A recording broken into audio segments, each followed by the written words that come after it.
إن الحمد لله نحمده ونستعينه ونستغفره ونعوذ بالله من شرور أنفسنا وسيئات أعمالنا من يهده الله فلا مضل له ومن يضلل فلا هادي له وأشهد أن لا إله إلا الله وحده لا شريك له وأشهد أن محمدا عبده ورسوله يا أيها الذين آمنوا اتقوا الله حق تقاته ولا تموتن إلا وأنتم مسلمون يا أيها الناس اتقوا ربكم الذي خلقكم من نفس واحدة وخلق منها زوجها وبث منهما رجالا كثيرا ونساء واتقوا الله الذي تساءلون به والأرحام إن الله كان عليكم رقيبا يا أيها الذين آمنوا اتقوا الله وقولوا قولا سديدا يصلح لكم أعمالكم ويغفر لكم ذنوبكم ومن يطع الله ورسوله فقد فاز فوزا عظيما أما بعد فإن أصدق الحديث كتاب الله تعالى وخير الهدي هدي محمد صلى الله عليه وسلم وشر الأمور محدثاتها وكل محدثة بدعة وكل بدعة ضلالة وكل ضلالة في النار أما بعد أيها المسلمون والمسلمات قد تكلمنا في الخطبة الماضية عن وجوب الحج لمن استطاع إلى ذلك سبيلا وأن من لديه الاستطاعة البدنية والمالية فلم يذهب إلى الحج فقد أثم إثما عظيما وعليه أن يبادر إلى إصلاح هذا الذنب وأن يذهب إلى حج بيت الله الحرام ما استطاع إلى ذلك سبيلا وذكرنا أن الراجح من كلام العلماء أن الحج واجب على من يستطيع ذلك على الفور ولا يجوز له أن يؤجل ذلك بغير عذر شرعي ثم اعلموا أيها المسلمون اتقوا الله عز وجل وأطيعوه واعرفوا لله عز وجل حقه واقدروه سبحانه وتعالى قدره فإن الله عز وجل خالقكم ورازقكم ومحييكم ومميتكم وباعثكم ومحاسبكم على أعمالكم والله تبارك وتعالى يعلم سركم وجهركم ولا يخفى عليه شيء من أمركم اعلموا أيها الناس أن الحج من أركان الإسلام وهو مبنى من مبانيه العظام شرعه الله تعالى لمصالح عباده ومنافعهم في الدنيا والآخرة والحج فيه مظاهر كثيرة من مظاهر التوحيد فالحج في زمانه ومكانه وأعماله شعيرة من الشعائر الكبرى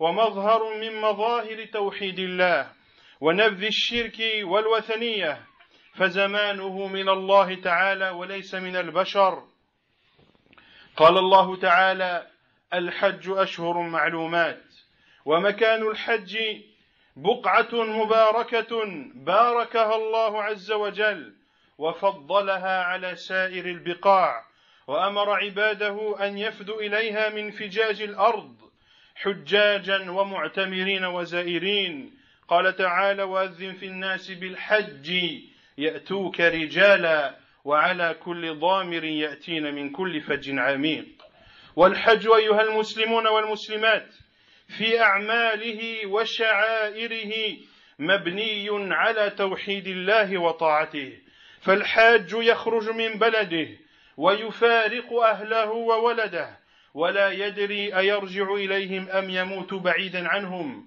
ويحتمل مشقة السفر ومخاطره ويبذل نفيس المال لا شيء إلا لمرضاة الله تعالى وتلبية لنداء الخليل عليه السلام حين أمره الله عز وجل أن يبني بيتا وينادي في الناس بأن يحجوا إليه.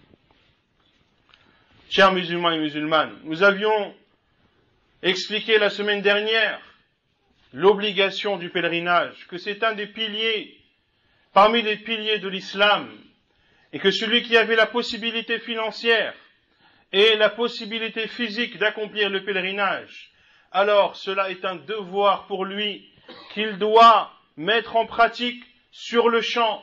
Il lui est interdit de retarder son pèlerinage s'il a la possibilité de l'accomplir. Quant à celui qui le retarde, sans raison islamiquement valable, eh bien il encourt un immense châtiment de la part d'Allah subhanahu wa ta'ala. Puis sachez, chers musulmans et musulmanes, craignez Allah azza wa jal et obéissez-lui. Donnez à Allah azza wa jal la valeur qui est la sienne, car Allah azza wa jal est votre créateur et votre pourvoyeur. C'est lui qui vous donne la vie et c'est lui qui vous donne la mort. C'est lui qui vous fera ressusciter et c'est devant lui que vous serez jugés. Allah azza wa jal connaît vos secrets comme les choses que vous faites en public. Rien n'échappe à Allah subhanahu wa ta'ala. Allah azza wa jal nous a créés pour l'adorer. Je n'ai créé les djinns et les humains que pour qu'ils m'adorent. Puis sachez, chers musulmans et musulmanes, que le pèlerinage est un des piliers de l'islam et un des emblèmes de l'islam. Et Allah azza wa jal a légiféré ce pèlerinage pour le bien de ses serviteurs, à la fois dans cette vie d'ici-bas, mais également dans l'au-delà. Le pèlerinage est une expression apparente du tawhid, de l'unicité d'Allah subhanahu wa ta'ala. Le pèlerinage, son lieu et son moment ont été légiférés par Allah subhanahu wa ta'ala. Son lieu ou son moment a lieu pendant des mois bien déterminés, comme l'a dit Allah azza wa jal. Al-Hajju ashhurun ma'lumat. Le pèlerinage a lieu dans des mois bien déterminés. Quant au lieu du pèlerinage, il a lieu dans cet endroit béni, dans cet endroit saint qu'Allah subhanahu wa ta'ala a fait prévaloir sur l'ensemble des autres endroits dans le monde. Et Allah azza wa jalla a ordonné aux gens des quatre coins de la planète de se rendre dans ce lieu. Allah azza wa jalla dit, en parlant de Ibrahim alayhi salam, et lance un appel aux gens pour les inviter au pèlerinage. Ils viendront vers toi à pied et aussi sur toute monture venant de tout chemin éloigné. Al-Hajj kama akhbart أيها المسلمون والمسلمات فيه مظاهر التوحيد وأول جملة ينطق بها الحاج حال دخوله النسك هي التلبية والتلبية إعلان للتوحيد ونبذ للشرك روى عبد الله بن عمر رضي الله عنهما كما جاء ذلك في الصحيحين أن تلبية رسول الله صلى الله عليه وسلم أن يقول لبيك اللهم لبيك لبيك لا شريك لك لبيك إن الحمد والنعمة لك والملك لا شريك لك. وهذه التلبية العظيمة هي إهلال بالتوحيد كما قال جابر رضي الله عنه وهو يحكي حجة النبي صلى الله عليه وسلم ويصف حالهم معه. قال جابر رضي الله عنه وما عمل به من شيء أي وما عمل به النبي صلى الله عليه وسلم من شيء عملنا به فأهل بالتوحيد قائلا لبيك اللهم لبيك لبيك لا شريك لك لبيك إن الحمد والنعمة لك والملك. تضمنت هذه التلبية معاني التوحيد والبراءة من الشرك فإن معناها إجابة لك بعد إجابة وإجابة خالصة لا شرك فيها. وتضمنت هذه التلبية كذلك حمد الله عز وجل والإقرار بنعمته الظاهرة والباطنة وبأنه عز وجل مالك الملك وكل ذلك من مظاهر توحيد الله في تلك التلبية المباركة وهي رد على تلبية المشركين حين كانوا يلبون فيقولون لبيك لا شريك لك إلا شريكا هو لك تملكه وما ملك.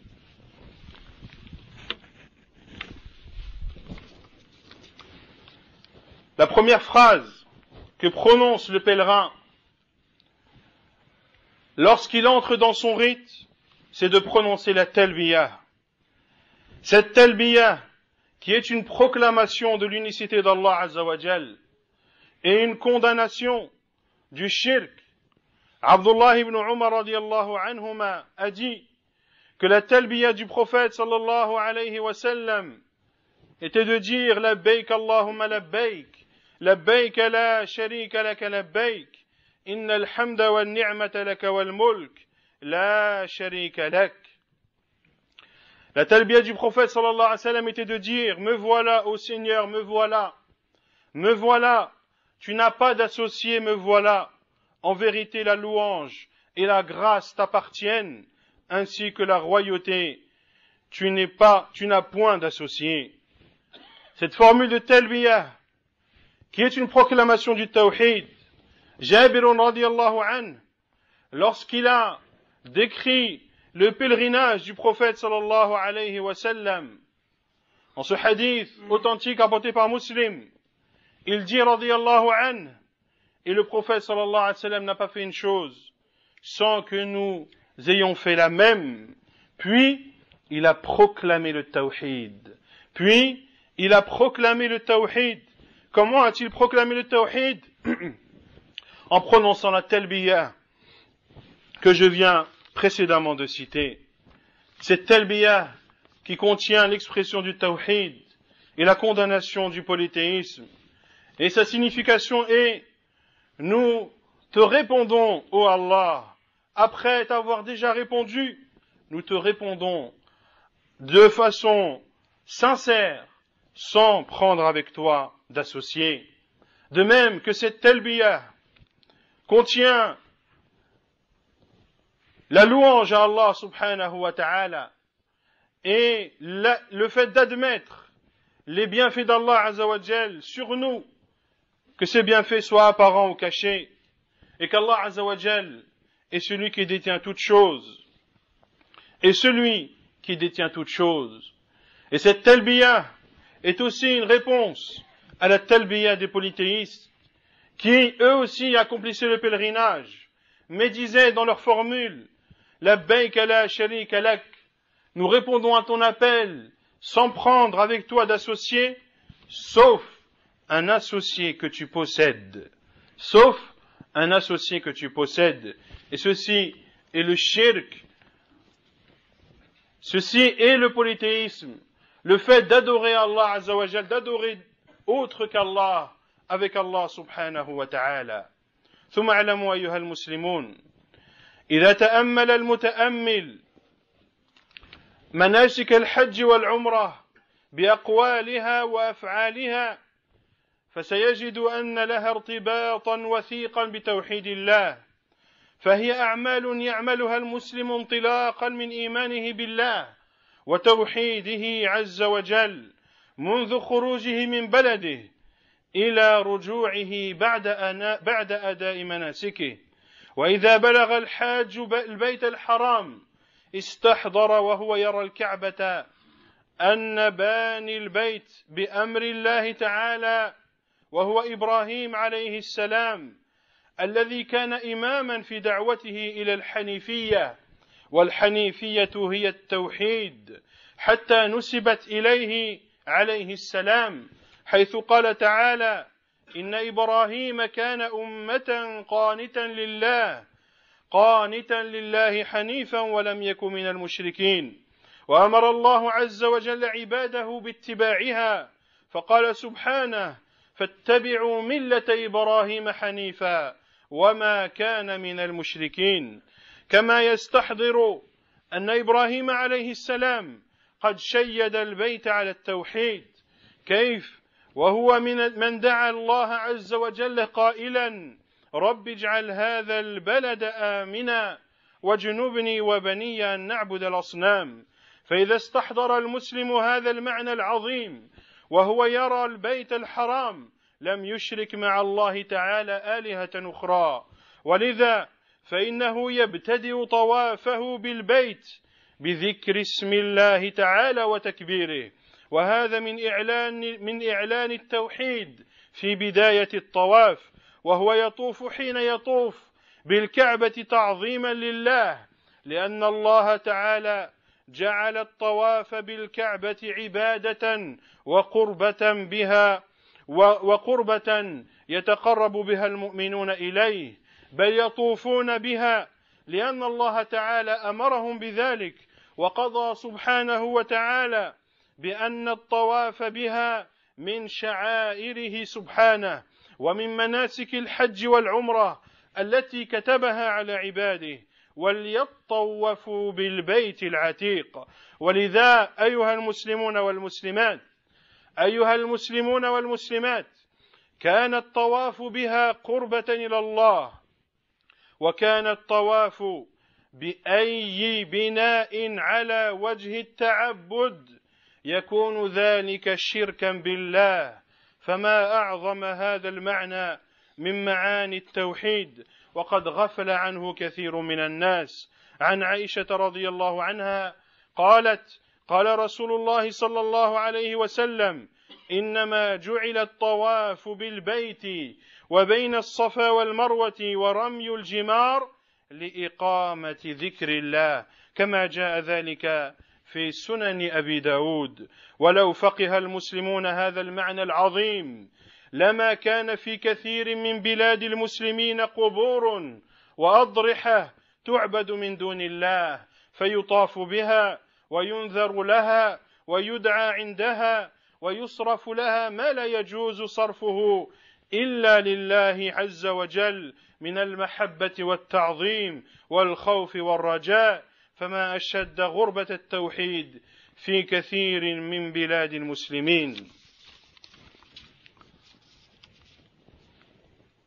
Et celui qui médite sur les rites du pèlerinage et de la Umrah, celui qui médite sur les formules qui sont à prononcer et sur les actes qui sont à accomplir, eh bien, il verra un lien très fort entre ces actes et l'unicité d'Allah subhanahu wa ta'ala.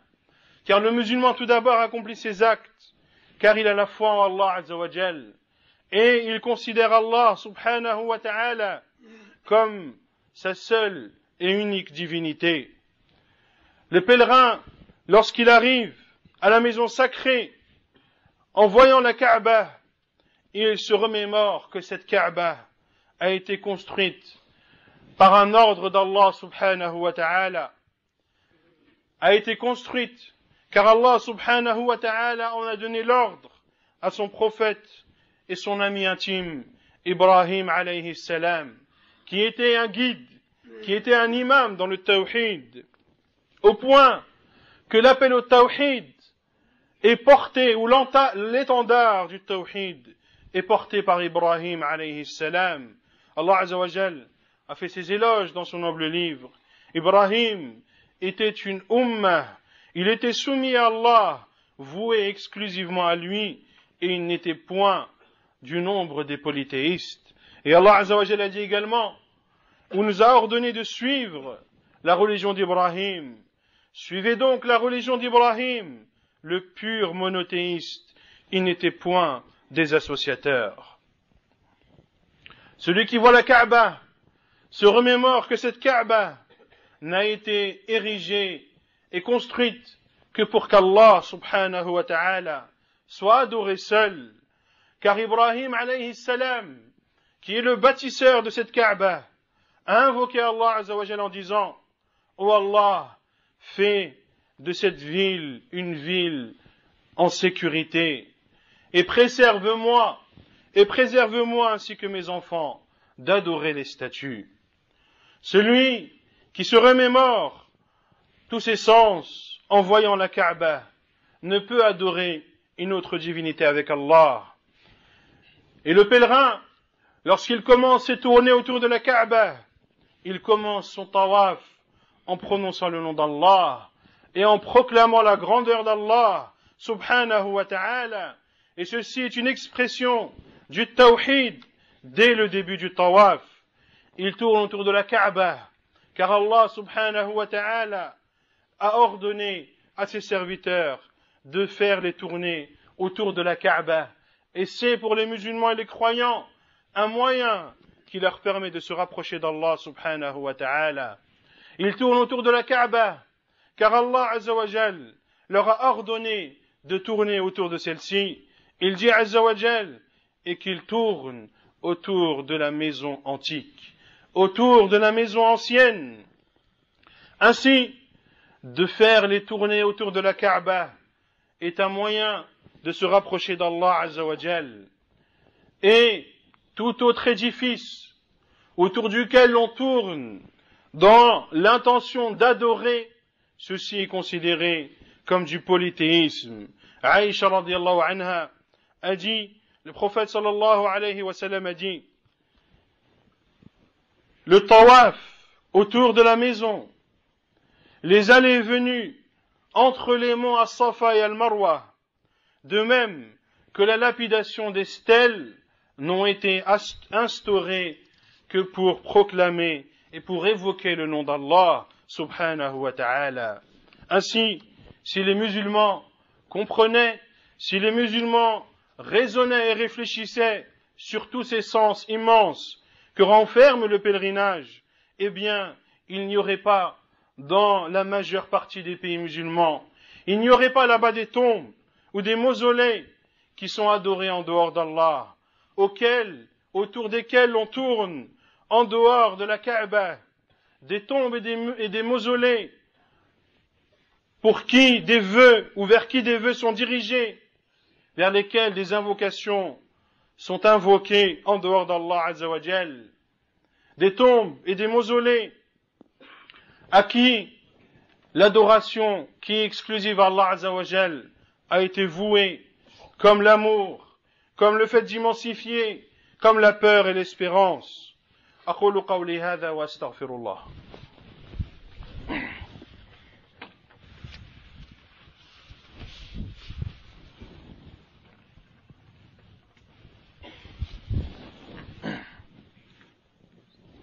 الحمد لله رب العالمين والصلاة والسلام على أشرف الأنبياء وإمام المرسلين نبينا محمد وعلى آله وصحبه أجمعين ثم أما بعد.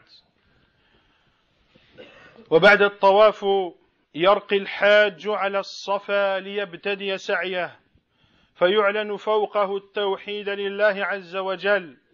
وجبل الصفا كان موضعا لحدث عظيم عقب بعثة النبي صلى الله عليه وسلم وفي أوائل دعوته، فهو المكان الذي صدع فيه النبي صلى الله عليه وسلم بالتوحيد ونادى قريشا حتى اجتمعوا، ثم سألهم عن صدقه فشهدوا له بذلك، ثم صدع بالحق أمامهم وقذف به باطلهم وأخبرهم أنه رسول من الله جاء لينذرهم وينقذهم. فقد جاء من حديث عبد الله بن عباس رضي الله عنهما كما في الصحيحين قال: لما نزلت وأنذر عشيرتك الأقربين صعد النبي صلى الله عليه وسلم على الصفا فجعل ينادي: يا بني فهر، يا بني عدي، لبطون قريش حتى اجتمعوا، فجعل الرجل إذا لم يستطع أن يخرج أرسل رسولا لينظر ما هو، فجاء أبو لهب وقريش فقال صلى الله عليه وسلم: أرأيتكم لو أخبرتكم أن خيلا بالوادي تريد أن تغير عليكم أكنتم مصدقين؟ قالوا: نعم، ما جربنا عليك إلا صدقا. قال: فإني نذير لكم بين يدي عذاب شديد. فقال أبو لهب: تبا لك سائر اليوم، ألهذا جمعتنا؟ فنزلت: تبت يدا أبي لهب وتب، ما أغنى عنه ماله وما كسب. Un autre acte parmi les actes du pèlerinage, ou un des rites parmi les rites du pèlerinage, qui contient l'expression du tawhid, lorsque le pèlerin monte sur le mont Safa pour accomplir les 7 allées-venues entre les monts Safa et Al-Marwa, appelés communément As-Sa'i. Le pèlerin, lorsqu'il monte sur le mont Safa, proclame l'unicité d'Allah Azza wa Jal. Et le mont Safa est un mont dans lequel le prophète sallallahu alayhi wa sallam, sur lequel le prophète sallallahu alayhi wa sallam est monté peu après qu'il soit devenu prophète. Dans les débuts de l'appel à l'islam, c'est un endroit sur lequel le prophète sallallahu alayhi wa sallam est monté, dans lequel il a appelé à l'unicité d'Allah Azza wa Jal. Il a convoqué Quraysh, puis il les a questionnés et les a ensuite informés qu'il était le prophète d'Allah Azza wa Jal, qu'il était pour eux un avertisseur d'un châtiment douloureux qui les attendait s'ils ne se convertissaient pas à l'islam. Abdullah ibn Abbas, radiyallahu anhuma, a dit, lorsque le verset où Allah Azza wa Jal a dit, et avertis, c'est-à-dire ô Muhammad, les gens qui te sont les plus proches, lorsque Allah Azza wa Jal a ordonné à son envoyé sallallahu alayhi wa sallam de proclamer et d'appeler ouvertement à l'islam, après que l'appel à l'islam ait été fait en secret, le prophète alayhi salatu wa sallam s'est rendu sur le mont Safa et a appelé les différentes composantes de la tribu de Quraysh en disant « Ô les fils de Fihr, ô les enfants de Adi », il les a appelés un par un, alayhi salatu wassalam, jusqu'à ce qu'ils se soient regroupés autour de lui. Et l'homme qui ne pouvait pas se rendre directement envoyait un émissaire pour voir de quoi il s'agissait. Est venu assister à cela Abu Lahab, l'oncle du prophète sallallahu alayhi wa sallam, et la tribu de Quraysh.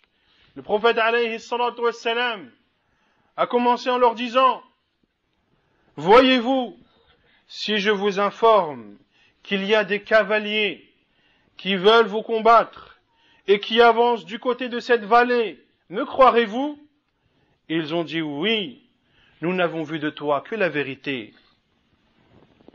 Puis le prophète sallallahu alayhi wa sallam a dit « Je suis pour vous un avertisseur contre un châtiment douloureux. » Et Abu Lahab, l'oncle du prophète sallallahu alayhi wa sallam, a dit que tu périsses toute la journée, que tu périsses, est-ce pour cela que tu nous as réunis? Et Allah Azza wa Jal a alors descendu ou a révélé sur son prophète sallallahu alayhi wa sallam les 2 premiers versets de Surat Al-Masad, où Allah Azza wa Jal dit que périssent les mains d'Abu Lahab, que périssent ni ses biens, ni ce qu'il a amassé ne lui sera d'utilité.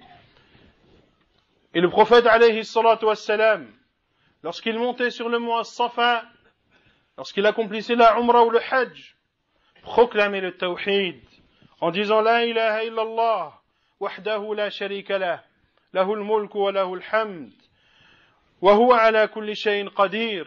لا إله إلا الله وحده أنجز وعده ونصر عبده وهزم الأحزاب وحده.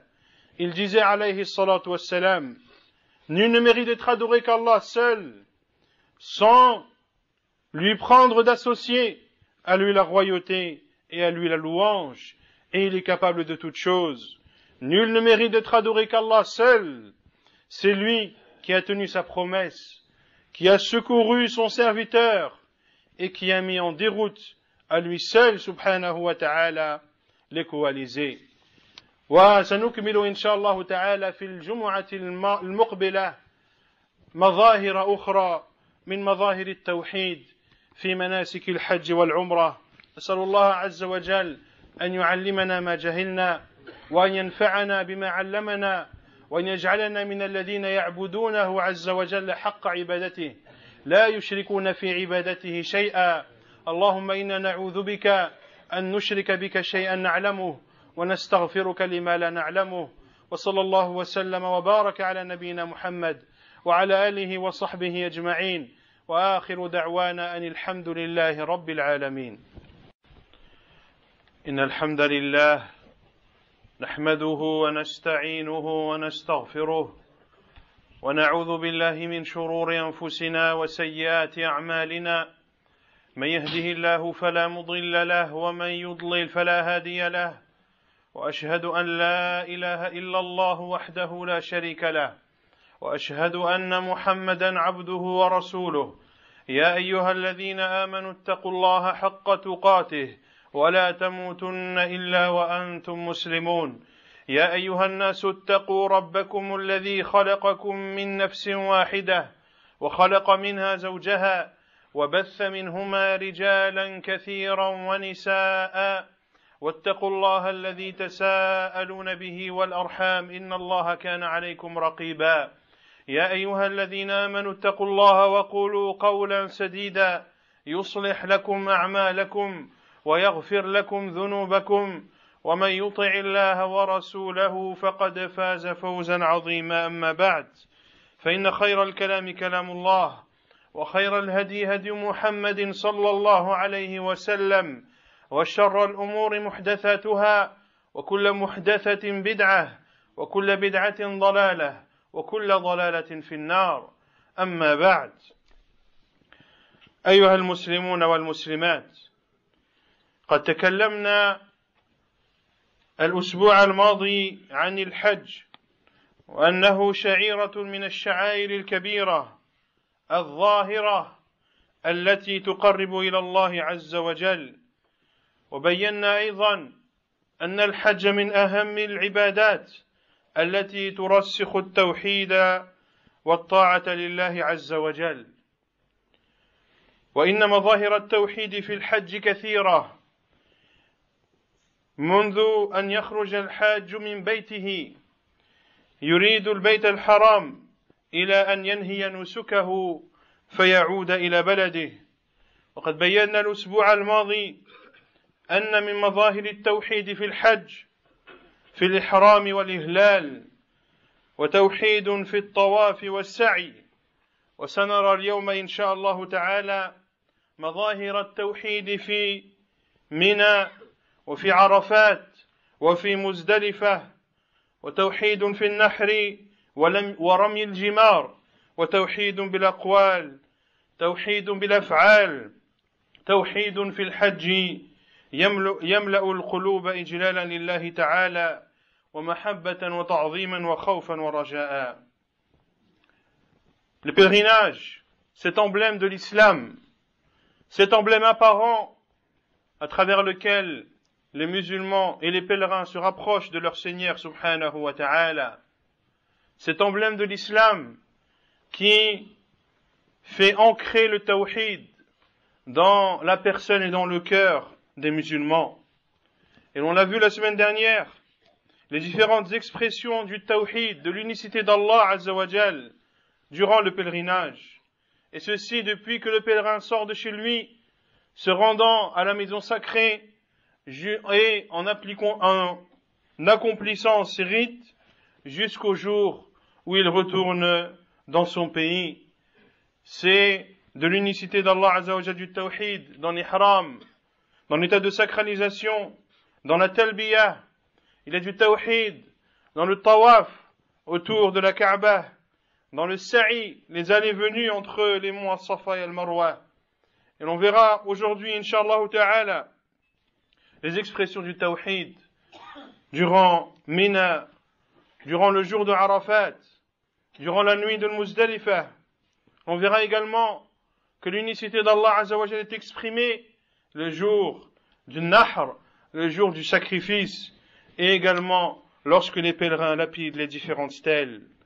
Le pèlerinage, c'est donc du tawhid à travers des paroles, à travers des actes, et une unicité d'Allah azza wa jalla qui remplit les cœurs d'amour, d'immensité, de peur et d'espérance vis-à-vis d'Allah subhanahu wa ta'ala.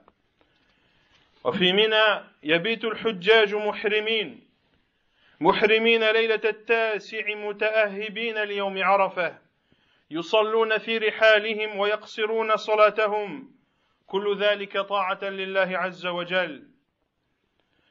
إنهم هجروا ديارهم وفارقوا أحبابهم وأتوا من كل فج يزدحمون على بقعة صحراوية صغيرة حرها شديد يفارقون فرشهم ومساكنهم في خيام لا وجه للمقارنة بينها وبين مساكنهم وفرشهم. ولماذا يتحملون شدة الحر؟ ولماذا هؤلاء الحجاج يتحملون كثرة الزحام؟ إنهم يفعلون ذلك ليس لشيء إلا لإرضاء الله تعالى وطمعا في ثوابه. إنه مظهر من مظاهر التوحيد واضح ومقام من مقامات العبودية ظاهر. Lorsque les pèlerins se rendent à Minan et qu'ils y passent la journée et la nuit pour se préparer au lendemain, au 9e jour du pèlerinage, qui est le jour de Arafat, le 8e jour de Dhul Hijjah, qui est le premier jour des jours du pèlerinage, les pèlerins prient en raccourcissant leurs prières, ceci en guise d'obéissance à Allah Azza wa Jal et en suivant la voie du prophète sallallahu alayhi wa ala alihi wa sallam. Et ces pèlerins ont quitté leur maison, se sont séparés de leur famille et des personnes qui leur étaient chères, et ils se sont rendus dans cette terre aride, dans cette terre désertique, où il y a une forte chaleur, en délaissant derrière eux leur maison, leur lit confortable, pour s'installer dans une tente qui ne peut être comparée avec le confort qu'ils connaissent chez eux. Pourquoi ces pèlerins supportent et patientent sur tant de contraintes et sur cette foule? Ils le font pour la plupart afin de satisfaire Allah subhanahu wa ta'ala. ثم يصدرون ضحى يوم التاسع من منن إلى عرفات وهم يلبون ويعودون إليها أي يعودون إلى منن ضحى النحر وهم يلبون والتلبية إهلال بالتوحيد ونبذ للشرك لبيك اللهم لبيك لبيك لا شريك لك لبيك إن الحمد والنعمة لك والملك. وفي منى ترمى الجمار 70 حصاة لمن تأخر و49 لمن تعجل ويكبر الحجاج مع كل حصاة يرمونها والتكبير توحيد لله وتعظيم له عز وجل فلا شيء أكبر من الله عز وجل. Puis les pèlerins, le matin du 9e jour de Dhul Hijjah, quittent Minan pour se rendre à Arafat en faisant la talbiyah. Et lorsqu'ils retournent à Minan, le matin du 10e jour, ils y retournent tout en proclamant cette talbiyah, qui est une expression et une proclamation de l'unicité d'Allah Azza wa Jal et une condamnation et le fait de se démarquer et de condamner le polythéisme en disant labbaik Allahumma labbaik. Nous répondons à ton appel, ô Seigneur, nous répondons à ton appel, nous répondons à ton appel sans te prendre d'associés. Et durant les jours de Minan, il y a les stèles qui sont lapidées. 70 pierres sont lancées par ceux qui accomplissent le pèlerinage de la façon la plus complète. Et 49 pierres sont jetées pour ceux qui se contentent de rester les 11e et 12e jours de Dhul Hijjah. Et tous ces pèlerins, tous ces millions de pèlerins proclament la grandeur d'Allah Azza wa Jal en lançant chacune de ces pierres. Et de proclamer la grandeur d'Allah en disant Allahu Akbar est une proclamation de l'unicité d'Allah Azza wa Jal, que rien, absolument rien, n'est plus grand qu'Allah subhanahu wa ta'ala. وفي منى تنحر البدن وتذبح البقر والغنم تنسكا لله عز وجل، وهذا الفعل من أعظم مظاهر التوحيد، إذ إن الذبح لغير الله شرك. قال الله تعالى: فصل لربك وانحر، فهي من الله وإليه عز وجل، وتذبح على اسمه وتقربا له، ومنا موضع لهذا التوحيد. فقد جاء عن النبي عليه الصلاة والسلام أنه قال: وكل منا منحر. وتقرب النبي عليه الصلاة والسلام في ذلك المشعر العظيم بنحر 100 بدنة، كما في حديث جابر رضي الله عنه قال: ثم انصرف، أي النبي صلى الله عليه وسلم، إلى المنحر فنحر 63 بيده الشريفة عليه الصلاة والسلام، ثم أعطى عليا فنحر ما غبر وأشركه في هديه، كما في صحيح الإمام مسلم. وبعد الرمي يحلق الحاج رأسه قربة لله ويتحلل من إحرامه، فهو يحرم تعبدا ويحل تعبدا، وهذا أبلغ ما يكون في ترسيخ العبودية لله والاستسلام له عز وجل بالتوحيد والانقياد له بالطاعة. Aminan également, c'est dans ce lieu que sont sacrifiés ces millions de bétail, entre chameaux, brebis, moutons et vaches. Toutes ces bêtes sont sacrifiées pour Allah et pour Allah seul, subhanahu wa ta'ala. Et ceci est encore une fois une expression du tawhid dans ce pilier immense qu'est le pèlerinage. Car de sacrifier une bête pour autre qu'Allah est du polythéisme. Allah Azza wa Jalla dit: prie pour ton Seigneur et sacrifie pour lui.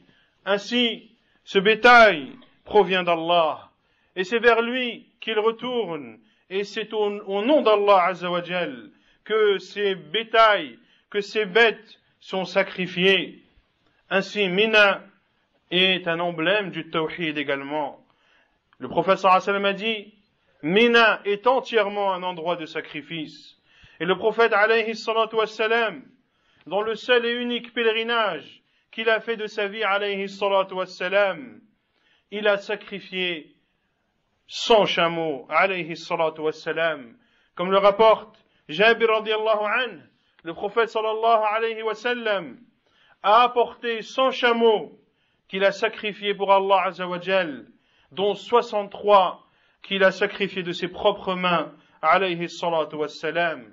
Après cela, après avoir lapidé la grande stèle le jour de l'Eid, le pèlerin se rase les cheveux en toute humilité pour Allah subhanahu wa ta'ala, et beaucoup aiment leurs cheveux, mais ils se rasent leurs cheveux le jour de l'Eid pour montrer leur humilité et leur rabaissement devant leur Seigneur subhanahu wa ta'ala.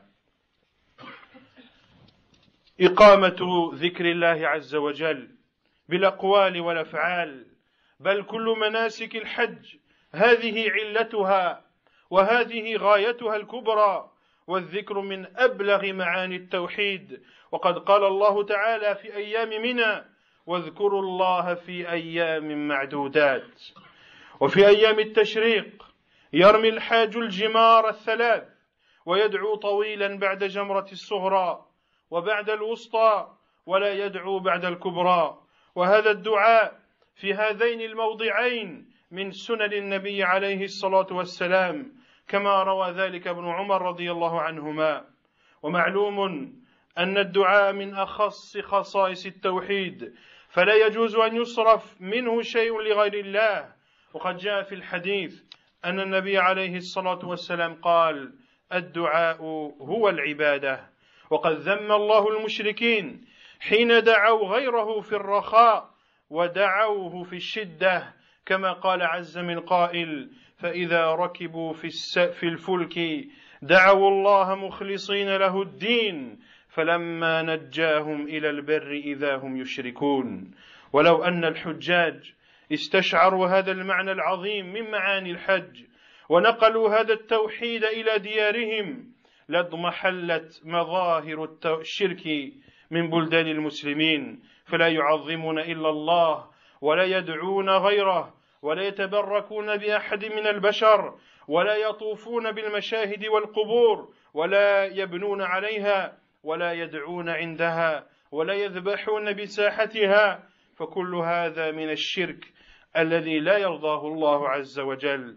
فالإحرام والإهلال والطواف والسعي والمبيت بمنى ورمي الجمار وكل مناسك الحج هي لإعلان التوحيد وإقامة الذكر.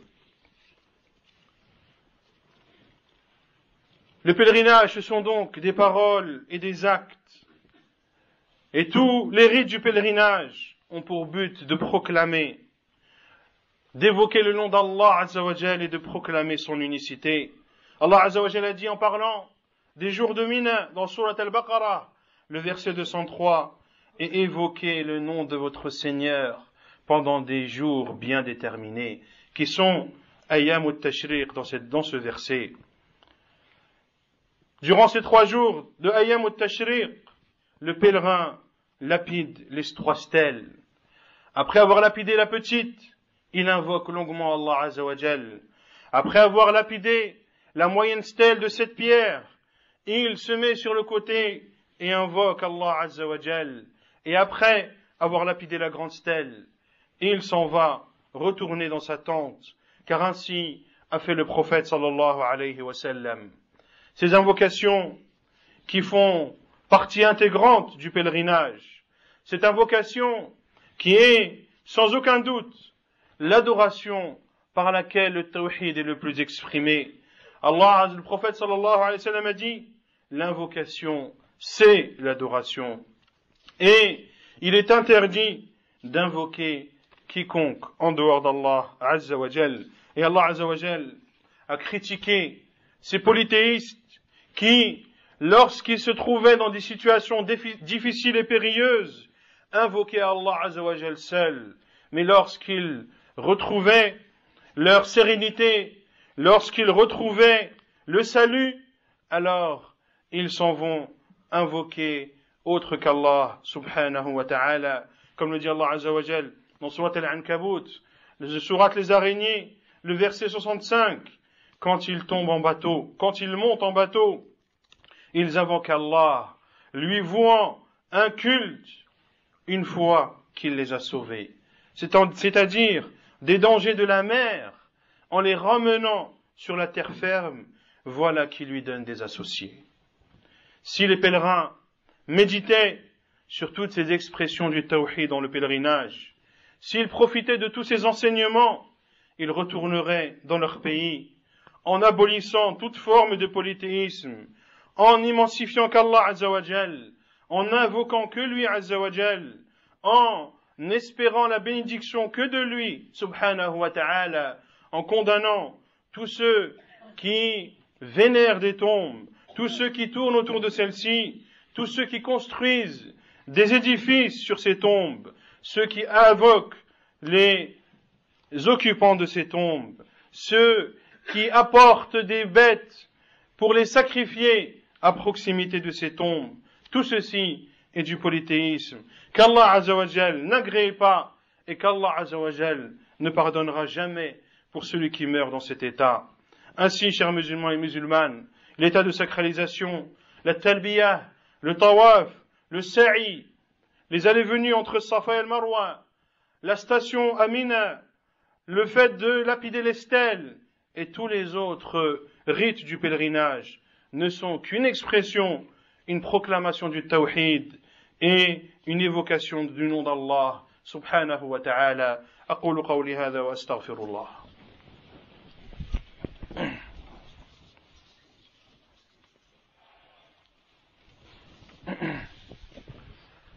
الحمد لله رب العالمين والصلاة والسلام على أشرف الأنبياء وإمام المرسلين نبينا محمد وعلى آله وصحبه أجمعين. ثم اعلموا أيها المسلمون والمسلمات أن مظاهر التوحيد موجودة ومعلنة في يوم عرفة وما أدراكم ما عرفة عرفة ركن الحج الأكبر الذي قال فيه النبي عليه الصلاة والسلام الحج عرفة إن يوم عرفة هو يوم الدعاء والدعاء أبلغ العبادات وأظهرها وأدلها على انعقاد القلب على التوحيد وأكثر الشرك في البشر إنما وقع من جهة الدعاء قال الله تعالى وأن المساجد لله فلا تدعوا مع الله أحدا وقد جاء في الحديث الذي رواه الإمام مالك رحمه الله تعالى في موطئه أن النبي عليه الصلاة والسلام قال خير الدعاء دعاء يوم عرفة وخير ما قلت أنا والنبيون من قبلي لا إله إلا الله وحده لا شريك له له الملك وله الحمد وهو على كل شيء قدير أي مظهر من مظاهر التوحيد أبين من دعاء الحجاج في يوم عرفة كيف لا والواقفون بعرفة وهم يدعون الله عز وجل ويلحون عليه سبحانه وتعالى في دعائهم يعلمون بدنوه عز وجل منهم ومباهته بهم ملائكته ويرجون العتق من النار لقوله عليه الصلاة والسلام كما في صحيح مسلم ما من يوم أكثر من أن يعتق الله فيه عبدا من النار من يوم عرفة وإنه ليدنو أي الله عز وجل ليدنو ثم يباهي بهم ملائكته فيقول ماذا أراد هؤلاء. Un pilier parmi les piliers du pèlerinage qui est la station du jour de Arafat. Et qu'est-ce que le jour de Arafat? C'est un pilier du pèlerinage. Comme l'a dit le prophète alayhi salatu wassalam, le pèlerinage c'est Arafat. Le jour de Arafat, qui est le jour de l'invocation. Cette invocation qui, comme je l'ai dit, est l'adoration la plus importante. Celle qui exprime de façon la plus parlante la relation qu'il y a entre le serviteur et son Seigneur. Et la plupart des polythéistes ont associé à Allah Azza wa Jal dans leurs invocations. Allah Azza wa Jal dit, et les mosquées appartiennent à Allah, n'invoquez donc personne avec lui. Ce jour de Arafat, qui est l'un des meilleurs jours, si ce n'est le meilleur jour de l'année, le prophète sallallahu alayhi wa sallam a dit, la meilleure des invocations est l'invocation du jour de Arafat. Et la meilleure chose que j'ai pu dire moi et les prophètes qui m'ont précédé, c'est de dire la ilaha illallah wahdahu la sharika lah. Il n'y a de vraie divinité qui ne mérite d'être adorée sauf Allah qu'Allah, seul, sans ne rien lui associer, à lui la royauté et à lui la louange, et il est capable de toutes choses. Y a-t-il une expression plus flagrante et plus parlante que l'expression du tawhid le jour de Arafat?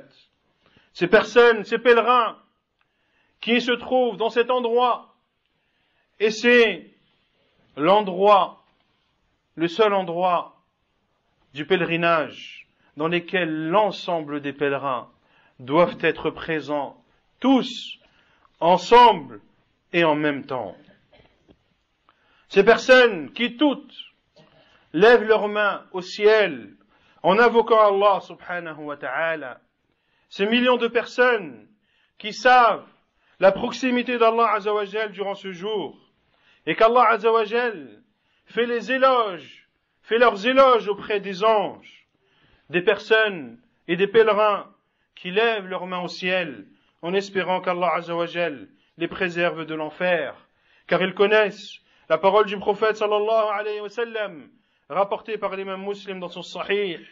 Il n'y a pas un jour dans lequel Allah Azza wa Jal préserve et épargne ses serviteurs de l'enfer que le jour de Arafat. Et c'est un jour dans lequel Allah Azza wa Jal descend, c'est-à-dire au ciel le plus bas, puis il fait l'éloge de ses pèlerins. Il fait l'éloge de ses pèlerins à ses anges en leur disant Mais que veulent ces personnes? Que veulent ces personnes? Allah Azza wa Jal, c'est très bien la réponse, mais c'est un endroit et un moment qu'Allah Azza wa Jal apprécie, que ses serviteurs enlèvent tous leurs vêtements, revêtent sur eux les vêtements de l'ihram, pleins de poussière, fatigués, en ne se couvrant pas la tête pour les hommes, car ceci ne leur est pas permis, parfois sous une chaleur forte, tout ceci dans le seul but d'acquérir la satisfaction d'Allah subhanahu wa ta'ala et d'être préservé du châtiment de l'enfer. وفي مزدلفة يبيتون ولا يحيون الليل متمثلين سنة النبي عليه الصلاة والسلام وامتثال السنة توحيد فإذا بزغ فجر يوم النحر وهو يوم الحج الأكبر صلوا الفجر في أول وقتها للتفرغ للذكر والدعاء إلى الإسفرار إلى أن تصفر الشمس جدا قبيل طلوعها وهو ذكر منصوص عليه في القرآن الكريم قال الله تعالى ليس عليكم جناح أن تبتغوا فضلا من ربكم فإذا أفضتم من عرفات فاذكروا الله عند المشعر الحرام واذكروه كما هداكم وإن كنتم من قبله لمن الضالين. La nuit de Muzdalifa, les pèlerins dorment durant cette nuit, en suivant dans cela la sunna du prophète sallallahu alayhi wa sallam. Et de suivre la sunna du prophète sallallahu alayhi wa sallam fait partie de l'unicité. Une fois qu'ils aient prié la prière du Fajr, le matin du 10e jour, qui est le jour de l'Eid, le jour du grand pèlerinage, eh bien les pèlerins invoquent Allah subhanahu wa ta'ala, invoquent Allah azza wa jal et évoquent son nom jusqu'à ce que le soleil devienne très jaunâtre, c'est-à-dire juste avant qu'il ne s'apprête de se lever. Et ce rappel et cette évocation, Allah azza wa jal en parle dans son noble livre. Il dit azza wa jal, selon le sens, et quand vous déferlez depuis Arafat, invoquez Allah. Invoquez Allah à Al-Mash'ar al-Haram, qui est Muzdalifah.